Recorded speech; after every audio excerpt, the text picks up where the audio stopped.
네, 오는 26일부터 불가리아에서 열리는 2013 소피아 농아인 올림픽 대회가 열흘 앞으로 다가왔습니다.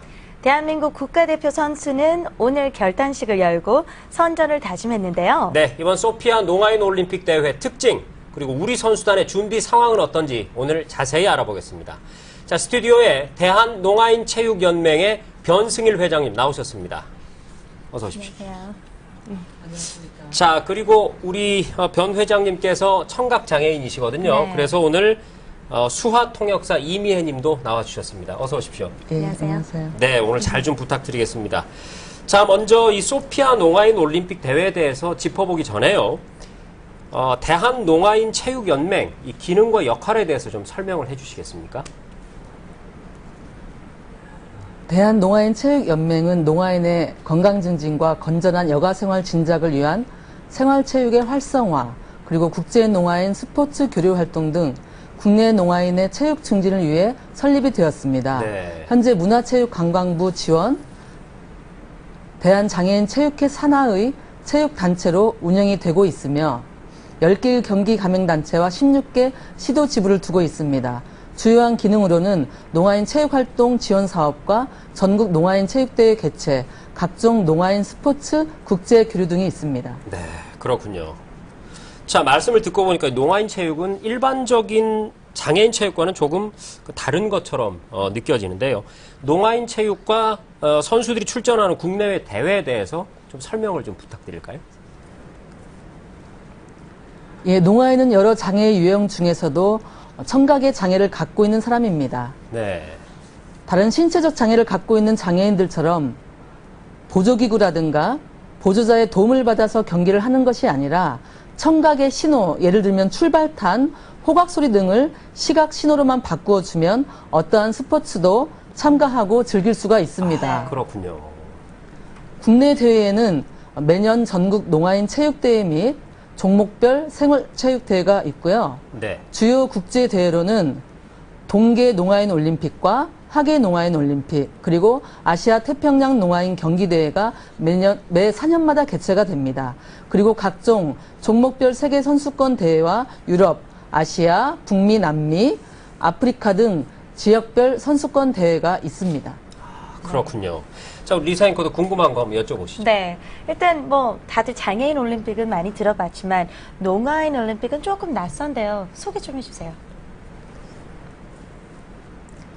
예, 올림픽은 총 4개의 유형으로 개최가 되고 있습니다. 네. 여러분들이 잘 알고 계시는 IOC에서 개최하는 올림픽이 있고요. 네. IPC에서 개최하는 장애인 올림픽, 그리고 지난번 평창에서 열린 SOI에서 개최하는 스페셜 올림픽, 그리고 ICSD에서 개최하는 농아인 올림픽이 있습니다. 네. 농아인 올림픽은 의사소통의 장애로 인해 일반 올림픽과 장애인 올림픽 대회로부터 분리 배제되어 온 농아인들이 스포츠를 통해서 평등을 실현하고 의사소통의 장벽을 뛰어넘는 화합과 축제의 장으로 1924년 8월 10일 프랑스 농아인 당사자에 의해 파리에서 처음 제1회 국제 농아인 경기대회가 개최가 되었으며 올해로 22회를 맞이하고 있습니다. 네. 그렇군요. 그렇다면 이번 2013 소피아 올림픽에 대해서 좀 설명해 주세요. 소피아 농아인 올림픽 대회는 2회째 개최되는 대회이고요. 네. 총 91국에서 5천여 명의 선수단이 참가해 사상 최대 규모로 개최가 됩니다. 7월 26일 개막식을 시작으로 8월 4일 폐막식까지 총 10일간의 일정으로 진행이 되며 소피아 일대의 경기장에서 총 18개 종목이 치러집니다. 네, 그렇군요.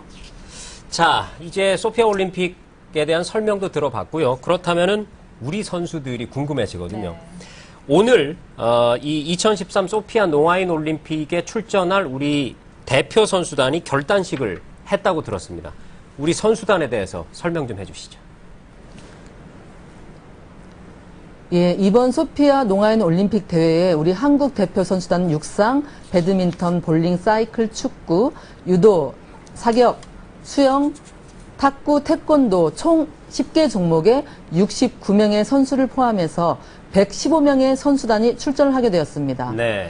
우수한 지도자를 초빙해서 체계적이고 과학적인 훈련을 시스템을 도입하여 경기력 향상에 만전을 기했고, 이번 대표팀의 가장 큰 특징은 체계적이고 과학적인 훈련을 소화해낸 최고 대표팀이라는 점입니다. 네, 그렇군요. 말씀을 들어보니까 아주 든든한데요. 우리나라 선수들이 솔직히 어떤 대회든 나가면 굉장히 열심히 하고 또 잘하거든요. 이번 좀 전에 뭐 그 종합 우승 순위 3위라는 이 자막도 나갔는데, 우리나라 선수단이 이번 올림픽에서 목표하고 있는 거 좀 더 자세히 한번 설명해 주시겠습니까? 예, 이번 대회에서도 지난 대회에서와 마찬가지로 금메달 14개, 은메달 12개, 동메달 12개를 획득해서 2회 연속 종합 3위를 저희가 목표로 하고 있습니다. 그렇군요.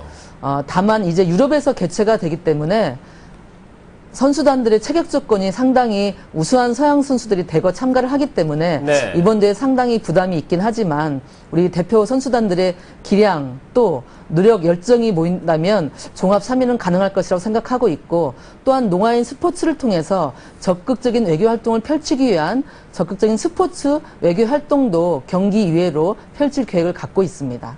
그렇군요. 저희도 열심히 응원하겠다고 좀 전해 주십시오. 네. 감사합니다. 네. 방금 전에 뭐 체력적인 부분도 좀 아쉽다고 하셨는데, 얼마 남지 않았잖아요, 소피아 올림픽이. 네. 근데 혹시 아쉬운 부분도 좀 말씀해 주실 수 있어요?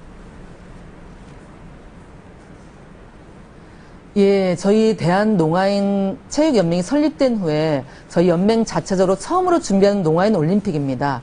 그리고 본 연맹 산하의 경기 가맹 경기 단체가 처음으로 선수들을 선발하고 지도하고 운영하는 대회이기 때문에 부족함도 많이 있고 또 시행착오도 분명히 있을 것입니다. 그러나 이번 소피아 농아인 올림픽을 통해서 농아인 체육 관계자들이 한 단계 더 성장할 수 있는 좋은 계기가 되었고, 앞으로 농아인 체육 발전을 위한 연구와 노력이 더욱 필요하다는 것도 알게 되었습니다. 네. 또한 많은 국민들의 관심과 응원도 필요합니다. 네.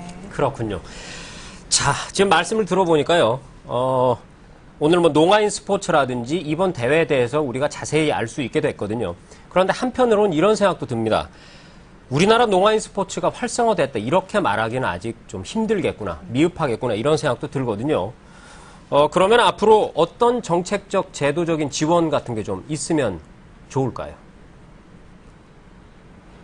예, 그동안 우리나라에서는 농아인들이 체육 활동에 접근할 수 있는 환경이 상당히 부족했습니다. 네. 농아인 체육이 몇몇 소수 엘리트 체육을 하는 농아인들의 전유물로 여겨지기도 했지만, 이제 체육 활동을 원하는 농아인 누구나 자신이 살고 있는 거주지 가까운 곳에서 쉽게 체육 활동을 접근할 수 있는 환경, 그리고 농학교 안에 체육활동 수업 등을 마련할 계획을 갖고 있습니다. 네. 농아인들이 또 이용 가능한 체육시설의 확대라든가 농아인 체육 전문 지도자 양성, 또 체육을 전담할 수 있는 수화통역사의 양성과 국제대회 지원을 위한 국제수화통역사 양성과 또 참여 프로그램 확충 등을 통해서 전국 어디에서나 농아인이 체육활동에 참여할 수 있는 환경 마련을 위해 노력할 계획입니다.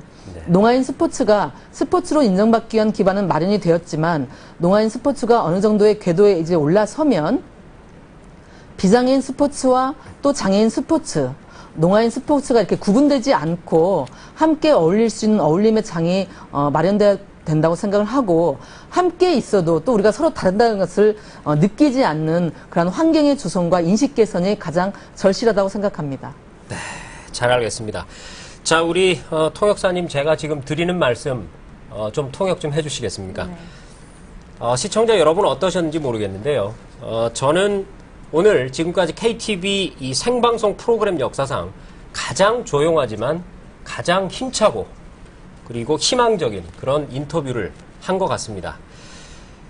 네, 지금까지 대한농아인체육연맹의 변승일 회장님 일단 말씀 감사드리고요. 그리고 함께 나오셔서 애써주신 우리 이미혜 통역사님께도 감사를 드리겠습니다. 네, 나와주셔서 감사합니다. 고맙습니다. 감사합니다.